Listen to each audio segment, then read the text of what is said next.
Have you ever wondered what the world was like when a voice could not travel faster than a horse? Imagine a time when the only way to share news with someone far away was to write a letter.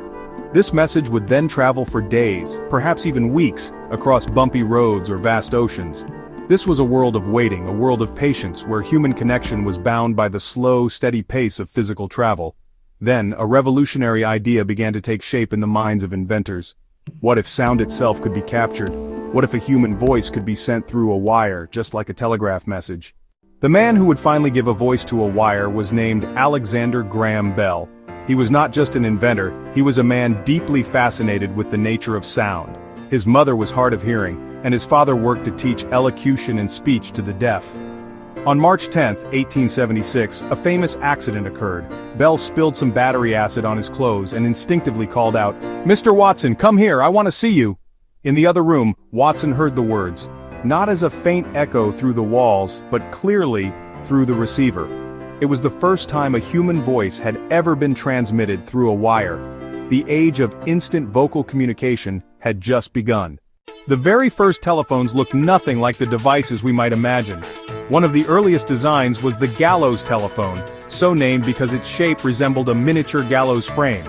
You would speak into the cone, and then quickly move it to your ear to listen for the reply. Inside these wooden boxes was a simple yet ingenious system. When a person spoke into the funnel, the sound waves caused the thin iron diaphragm to vibrate. This recreated the original sound waves, and the person listening would hear the speaker's voice, faint and scratchy, but unmistakably human. In the beginning, the telephone was a luxury, an exclusive technology available only to the very wealthy. You would turn a crank, speak to the operator, and she would manually connect your line by plugging a cord into a massive board of circuits.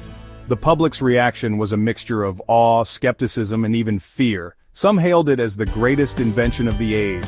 Others found the idea of a disembodied voice unnatural, even ghostly. People held telephone parties, where guests would take turns listening to music or conversations from a distant location. They were the first generation to learn the new language of connection. The arrival of the telephone was a fundamental shift in human perception of space and time. Suddenly, the miles that separated cities no longer seemed so vast. It allowed businesses to operate more efficiently, families to remain connected across great distances, and emergency services to respond with unprecedented speed. For farmers living miles from their nearest neighbor, the telephone was a lifeline. Party lines became the social networks of their day. While it lacked privacy, the party line fostered a powerful sense of community, ensuring that no one felt truly alone. When the first telephone exchange opened in New Haven, Connecticut in 1878, it served only 21 customers, and the first phone book was just a single page. From that tiny beginning, the simple act of sending a voice through a wire would grow to connect the entire planet, forever changing how we hear each other and our world.